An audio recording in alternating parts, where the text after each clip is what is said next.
오늘 신문입니다. 한겨레 신문부터 함께 보겠습니다. 숨진 강서재래과의 장보를 놓고 검찰과 경찰이 도대체 왜 이러는지 모르겠습니다. 우선 경찰 쪽의 문제를 좀 짚어보겠습니다.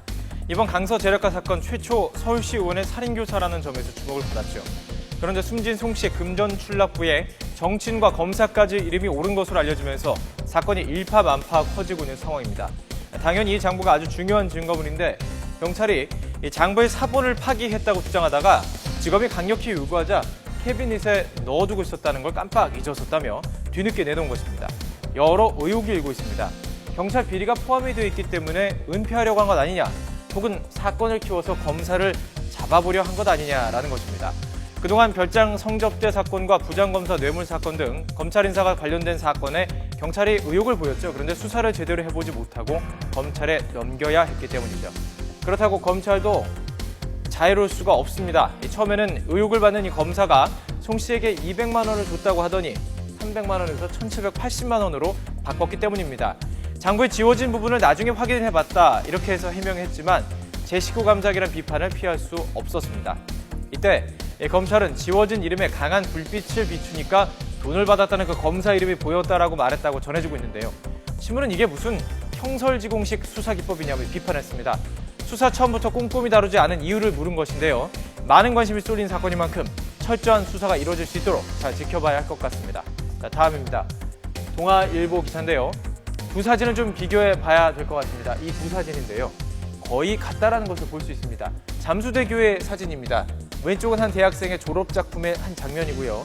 오른쪽은 문체부가 만든 세월호 치유 TV 광고 속의 잠실대교 모습입니다. 이 장면을 놓고 표절 논란이 일었습니다. 해당 대학생이 자신의 졸업작품을 문체부에서 표절했다라고 주장한 것인데요.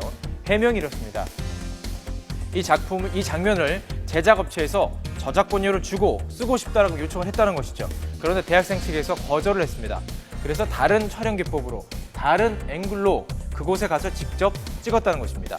법적으로도 문의를 해보니까 문제가 없었다 이런 의견을 받았다라고 밝혔는데요.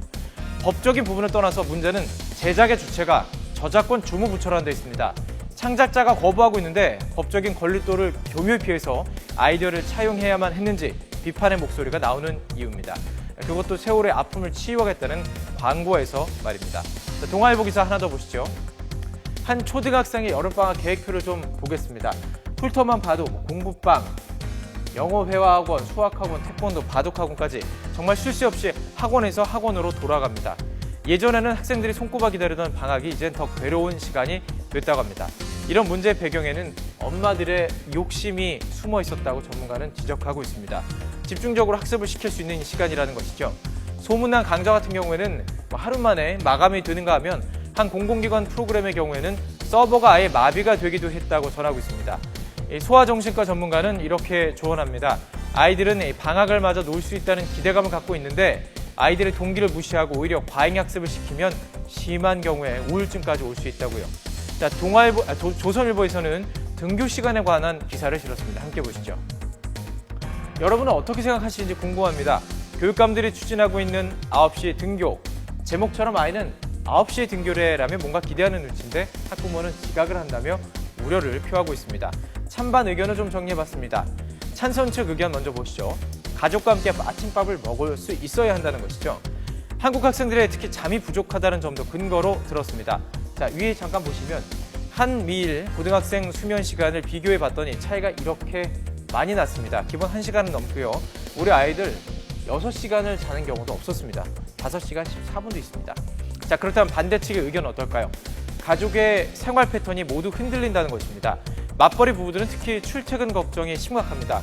등교가 늦으면 하교도 늦겠죠. 학원 보낼 시간 모두 틀어지게 돼서 반대를 한다는 것입니다.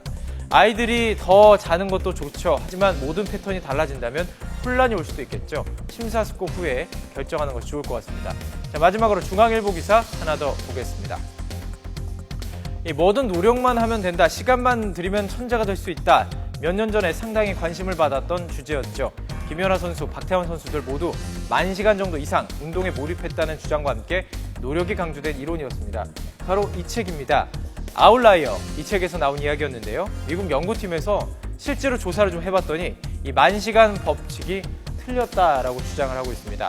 미시간 주립대 연구팀이 노력과 선천적 재능의 관계를 연구한 논문을 광범위하게 조사를 했더니 노력이 차지하는 비중은 이랬습니다. 게임 부분에서는 26%, 음악에서는 21%, 스포츠 18%, 교육, 학술 분야죠. 4%뿐이었습니다. 정말 적은 비중이죠. 연구에서는 어린 시절이 중요하다고 합니다. 예를 들면 어릴 적에 2가지 언어를 사용한 사람은 뒤늦게 언어를 배운 사람보다는 뛰어나다는 것이죠. 자, 물론 노력이 성과에서 차지하는 비중이 크지 않은 것으로 이렇게 한 연구 결과에서 나타났지만 저는 노력이 차지하는 부분은 어떤 것으로도 대체할 수 없다고 믿습니다. 타고난 재능으로 80% 정도는 이룰 수 있지만 100%가 돼야 의미가 있겠죠. 100% 완성을 위해서는 피나는 노력을 해야 한다는 의미죠. 재능이 없다고 낙심하지 마시고요. 오늘도 노력하시기 바랍니다. 지금까지 오늘 신문이었습니다.